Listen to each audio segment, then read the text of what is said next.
What's up guys, it's Pollo with the first video about 6.7 leaks. We are talking about Sandrone, the next character coming in the upcoming version. Stay tuned so you don't get misinformed out there. If you enjoyed the video or found it useful, please consider subscribing, it really helps the channel.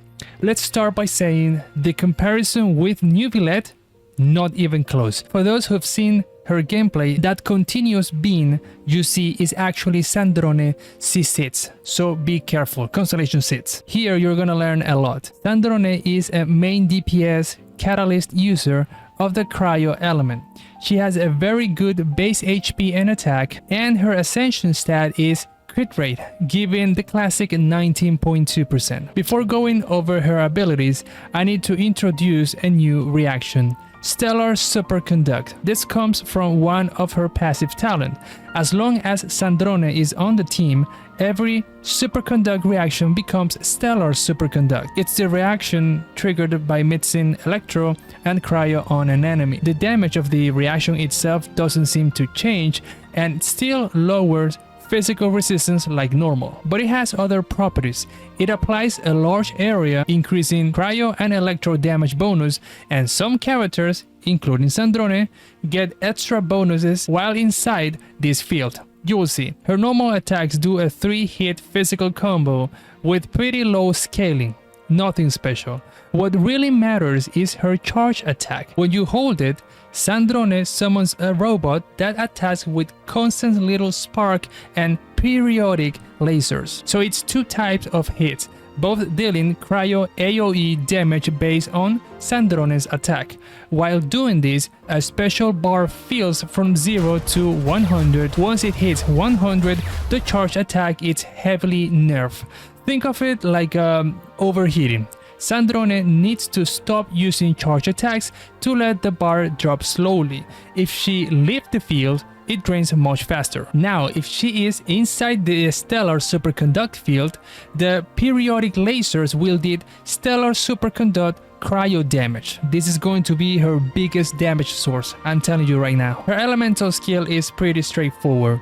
Sandrone floats above a temporary mechanical structure. If there are enemies nearby, she fires 2 projectiles that deals cryo damage based on her attack. However, if she's in the superstellar conduct field, the second projectile deals stellar superconduct cryo damage. Also, while floating, she's greatly reducing her special bar. So you can think of it as a small extra hit that resets her bar. It have a 4 seconds cooldown and it generates 1 cryo particle on hit. Her elemental burst consists of 3 hits plus 1 stronger AoE hit, all scaling with attack. And yes, there is an upgrade if she is in the stellar superconduct field.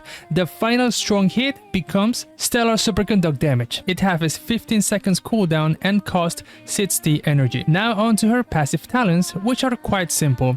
One of them improves her elemental skill and burst while in the stellar superconduct field. When she used the elemental skill and her special bar is above 50%, the second hit, the stellar superconduct one, will hit for 400% of its original value while also reducing the bar a bit. Additionally, for every 10 points of the special bar that are lost, she gains 1 special charge that lasts a whole minute.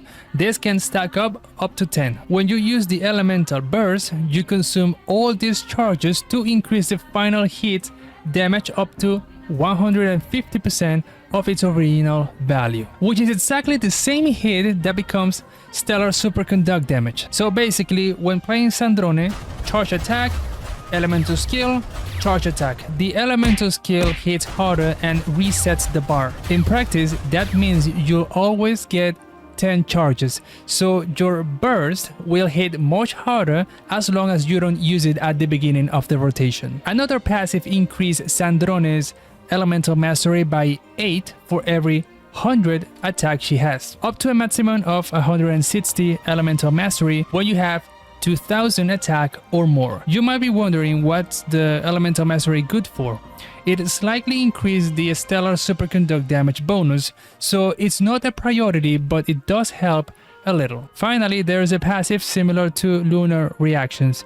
It says that any superconduct triggered by the team becomes stellar superconduct, and the team's reaction damage is increased by 0.7% for every 100 attack Sandrone has, up to a maximum of 14%, again reached at 2000 attack. So Sandrone is a main DPS who stay on field.